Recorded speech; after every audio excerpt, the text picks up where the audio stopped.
Everybody, how are you? It is Dr. Emily, functional podiatrist and human movement specialist. Welcome to my office. So I wanted to do a video speaking about plantar plate tears and what you can do at home to start to bring stability to the joint and to the ligament. Now, your plantar plate is a ligament that is found on the underside of your toe. I'm going to use my hand as an example. Now, your plantar plate, this is going to be like your second joint. Your plantar plate runs underneath that joint. It would actually sit right around here. And what it does is it stabilizes the bottom aspect of your joint. Again, we're focusing primarily on your second MPJ, but all of your joints have a plantar plate. Now, this ligament is an extension of your plantar fascia. What this ligament does is it stabilizes and helps to keep your toe down, or what's called purchase with the ground. Now, for various reasons, you could start to stress your plantar plate. Maybe you have a long second toe, which is called a Morton's toe. Maybe you have a hammer toe. Maybe you wear high heels, or you do a lot of flexion. Maybe you have some sort of acute injury or trauma to the foot. Regardless, you have a suspicion or have been recommended that you might have the diagnosis, or you've had some imaging that confirms that you have either a strain to the area, you have some degeneration, or you might actually have a plantar plate tear, partial tear. Now, what you can do from the initial perspective, thinking conservative treatment, is we're going to help to stabilize that joint. What we're going to do for this is 4 things. We are going to tape our toe down. I'm going to show you how to do that. You are going to use a metatarsal pad, and then I'm going to recommend a 4-foot rocker in your shoes.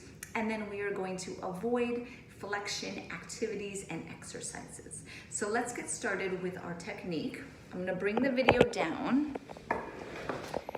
So we're here. Now what you need is you're going to start with silk tape. So this is 1-inch silk tape. You do not want to use paper tape, and I do not recommend using kinesiology tape, rock tape, etc. It does not do exactly what we need it to do. Remember, we're going after stability. You're going to tear off a piece about this long, and then what I'm going to have you do is take the tape and you're going to tear it in half. You're then going to interlace it between the second and the third. So I'll show you from a side perspective. I'm just looping it around my second and third toe. And then when I go on the underside, I'm going to do what's called a basket weave. So I'm crisscrossing it down and I'm pulling down. Let me do one more so that you can see. So I'm going in between the third, the second. Coming this way, I'm going to basket weave it down, pull down, and then it's going to help to stabilize the second MPJ, just like that. Step 2 is you are going to take a metatarsal pad. This is a metatarsal pad.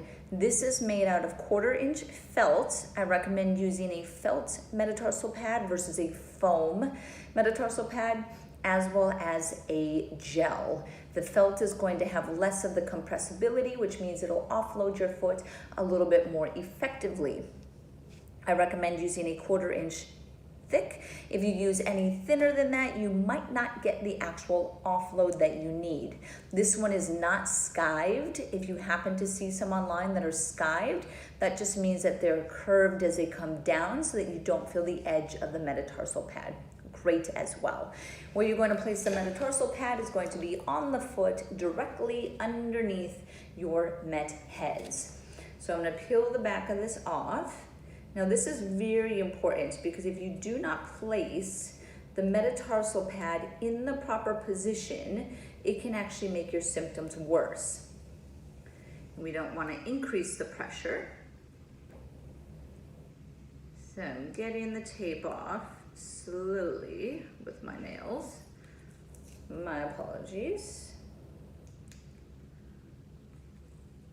Okay, so this is here. This has a stickiness to it. So you're going to place it directly on the foot. Place it on mine, and then I'll show you exactly where it goes right here.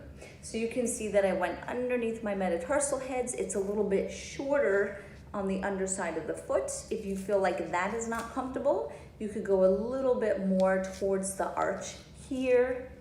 but again, you do not want to go further into the ball of the foot. If you were to place the metatarsal pad here, you could actually make your symptoms worse. So please make sure that you are placing the metatarsal pad in the proper position so that you are offloading your foot. Your third step that you're going to do for the conservative treatment of a plantar plate tear is going to use a 4-foot rocker. Now there's a few shoes that have built-in rockers. Some of my favorite include Hoka. I'm not a big fan of Hoka in the sense that they have cushion, but their rocker is A+.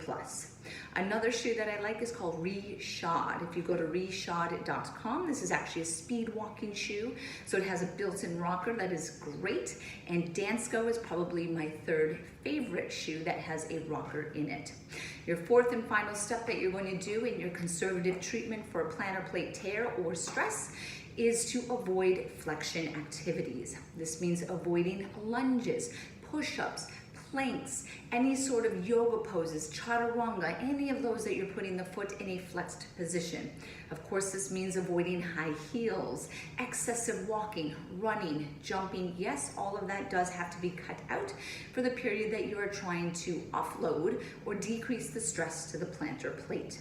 What I recommend is that if you suspect that you have a plantar plate tear or stress to your plantar plate and you have not had imaging, I would recommend doing what I suggested, and if your pain decreases, wonderful. If you do what I suggested and your pain persists after 2 weeks, it would be worth getting some imaging, either an ultrasound or for sure an MRI to demonstrate that plantar plate tear. And then if you do in fact have a demonstrated plantar plate tear on MRI, then I would suggest considering the role of stem cells. Stem cells are something that I do in my office for the treatment of partial plantar plate tears, and it offers a great offering for my patients that do not want to do surgery. If you're looking to learn more about how I approach podiatry and functional medicine, please check out dremilysplichal.com. Take care.